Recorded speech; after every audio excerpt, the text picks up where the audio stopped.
営業マンの方は既存顧客のフォローよりも新規開拓、これが社内で評価されます。営業マンは社外の部下、社外の良きパートナー、どれだけ営業マンの方に本気になってもらえるか、御社がかけがえのない存在になり、営業マンの方から丁寧なフォローをもらう、そういったための方法をお伝えしていければと思っています。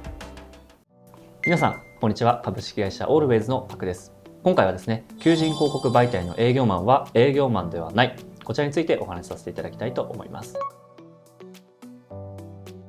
今のタイトルを聞いてですね、どういうこと？そんな風に思った方もいらっしゃるかもしれないんですけれども、営業マンの方を営業マンという風に捉えているだけでは、御社の採用活動はうまくいきません。結論から申し上げますと、営業マンは社外の部下、社外の良きパートナー、こういった認識で関わることが大事です。成功する採用活動のためには、営業マンの方が置かれている状況、組織における力学、営業マンがどういったモチベーションで働いているのか、これを理解することが不可欠です。営業マンの方はですね、担当している社数が40から50社ほどあります。そういった会社様をフォローしながら新規で契約を取っていく、こういった動き方が重要になってきます。1ヶ月は営業日がだいたい22日前後あると思うんですけれども、40社から50社抱えている状況ですと、フォローするミーティング、訪問、こちらがですね、できる日が限られてきます。なので、どうしても営業マンとしてはフォローが回らない、そういった方も多いのが実情です。御社は40から50社の中の一つです。どれだけ営業マンの方に本気になってもらえるか、これが大変重要になってきます。今回のこの動画ではですね、40から50社ある会社の中でも、御社がかけがえのない存在になり、営業マンの方から丁寧なフォローをもらう、そういったための方法をお伝えしていければと思っています。まず営業マンのモチベーションについてお話しさせていただきます。営業マンの方は既存顧客のフォローよりも新規開拓、これが社内で評価されます。ここで思い出していただきたいんですけれども、御社が初めてそのサービスを使いますっていうふうに問い合わせをした際に、営業マンの方ってすぐ多分対応してくださって、丁寧に説明をしてくださったと思うんですね。しかし実際申し込んだら、あまりフォローがなかったというふうに思ってしまったような、そんな経験がある担当者の方も多いかと思います。これはですね、常に新規を開拓し、新規を開拓することによって、社内で評価されるという営業マンが置かれている組織の力学によるものです。こう思われる方もいらっしゃるんじゃないでしょうか。オプションメニューを申し込んで取引金額上げたけども、フォローが手薄になっちゃったよ。そんな風に思われる方もいらっしゃるかもしれません。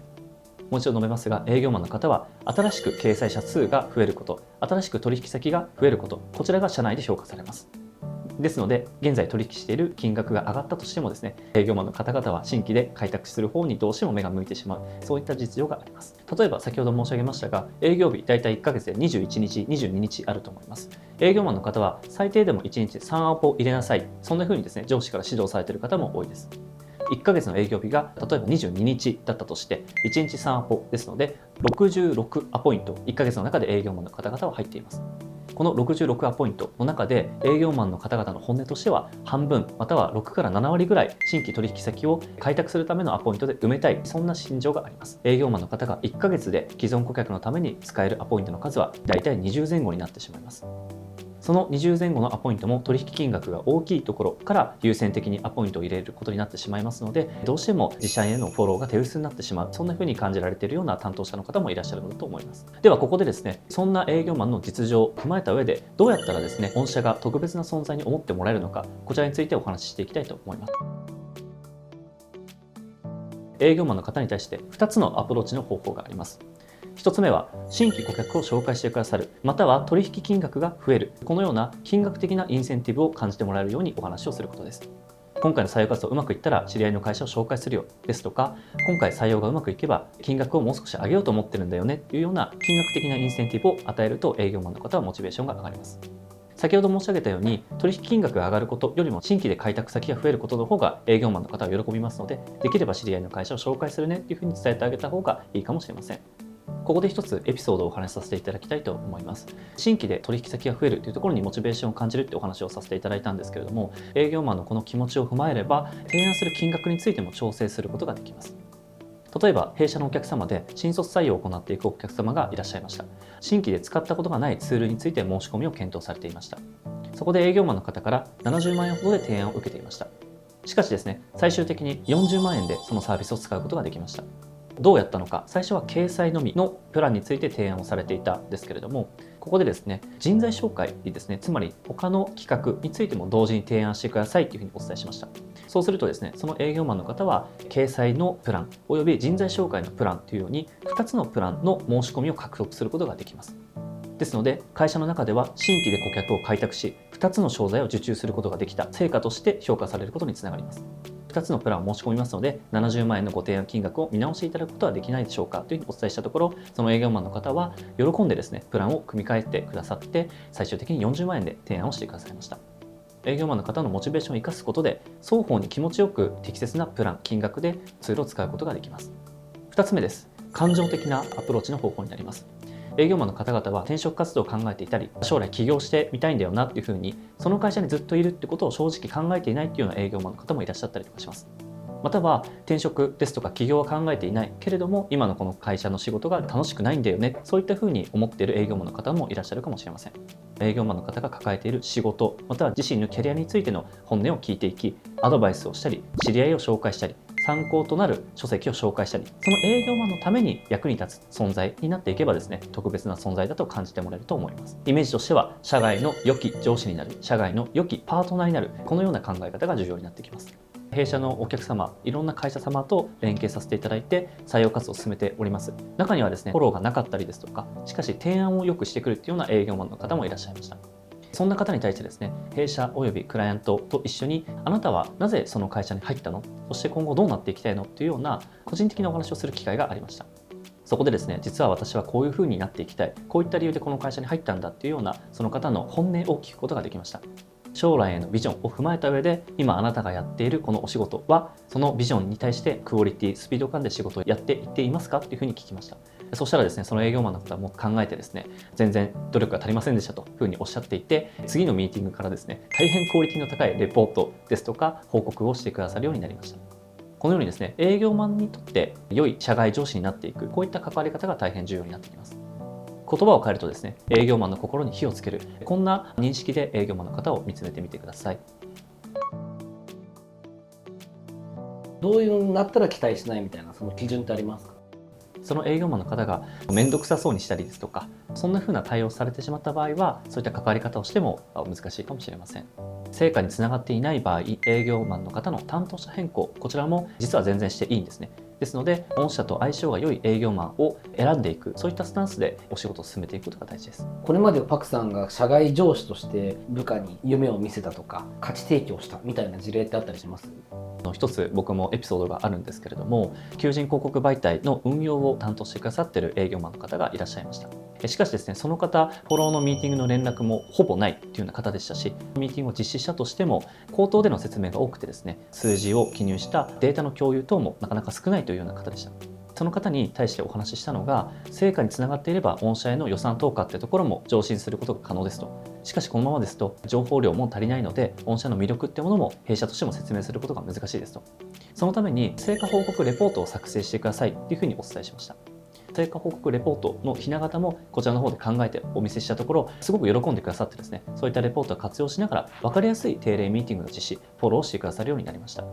同時にお伝えしたのが、丁寧なフォローをするということを覚えることによってですね、あなたの営業マンのキャリア、これにとってもプラスになるんだよというふうにお伝えしました。現在抱えている40社、50社の方にも、そういったレポートの書き方を学んだことを活かしてみる。そしたらですね、既存の顧客の取引金額のアップにもつながるんではないでしょうか。その結果、御社の中でもっと評価されるようになりますよねっていうふうな話もさせていただきました。パクさんと仕事したら営業マンは成長したり社内評価上がったりしそうですね。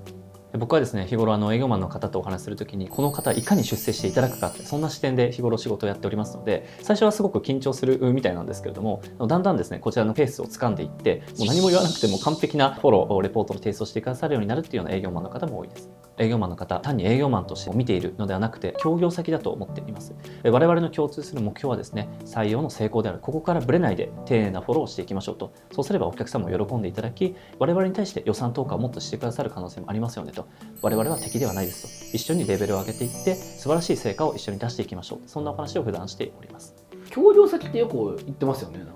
あれは営業マンのことだった。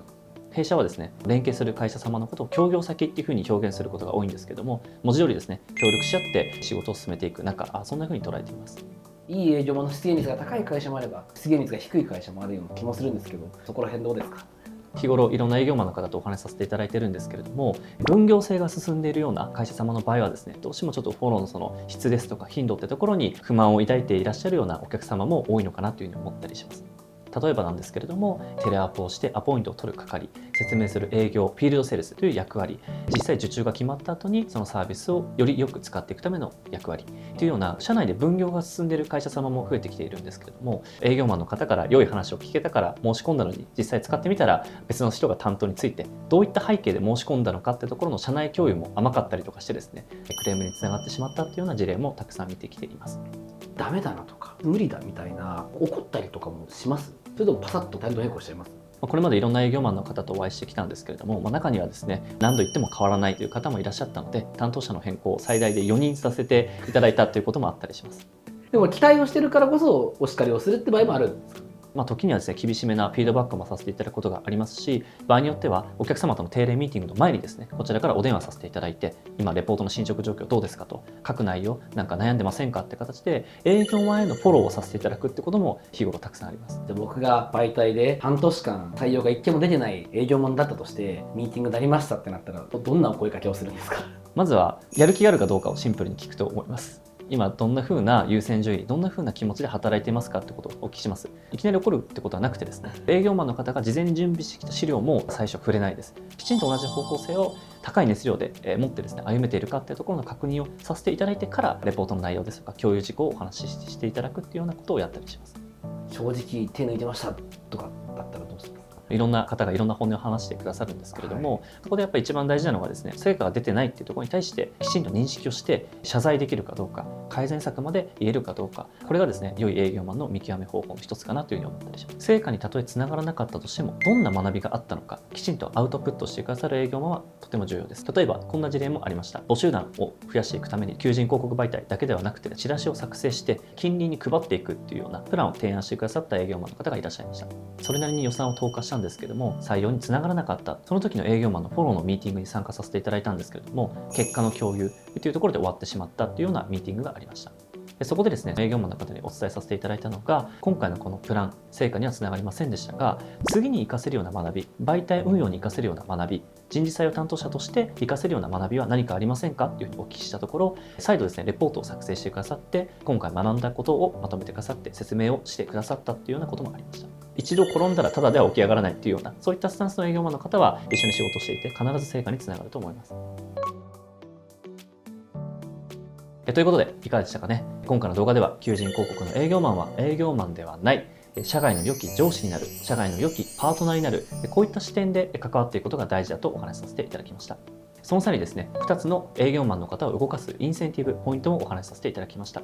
1つ目が営業マンの方は新規開拓が評価されます。ですので、そういった営業マンの方の論理、置かれている状況を理解して関わっていくことが大事だとお話しさせていただきました。2つ目は営業マンの方にキャリア教育的な視点で関わりですね、今後どんな風にしていきたいのかというところを聞いて、ウェットなコミュニケーションを取っていく、そんな重要性についてもお話しさせていただきました。それではまた次回の動画でお会いしましょう。